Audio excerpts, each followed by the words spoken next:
ఒక మంచి పద్యం. శుభోదయం. అలను బుగ్గ పుట్టినప్పుడే క్షయమవును. కలనుగాంచు లక్ష్మి కల్లయగును.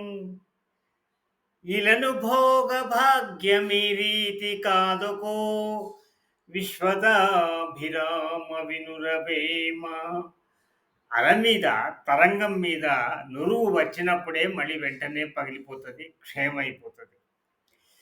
కల లోపల లక్ష్మి మనము కలగంటున్నంత సేపే ఉంటది. మనం రాజయినట్టు, లేక ప్రపంచంలో అధిక ధనవంతుడైనట్టు కలగంటుకుంటే హాయిగా నిద్రపోతూ ఉంటే అంతవరకు మాత్రమే అది ఉంటది. కళ్ళు తెరిచిన వెంటనే మళ్ళీ ఈ లోకం కనపడుతది, నిజం కనపడుతది, మన పరిస్థితి కనపడుతది. ఈ లోకంలో మనము సంపద సంపాదించాలంటే, భోగభాగ్యాలు కావాలంటే కలలో చూడవద్దు.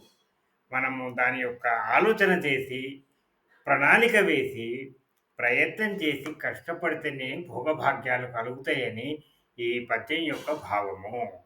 అలను బుగ్గ పుట్టినప్పుడే క్షయమవును. కలనుగాంచు లక్ష్మి కల్లయగును. ఇలను భోగభాగ్యమీ రీతి కాదుకో. విశ్వదాభిరామ వినురవేమ. శుభమస్తు.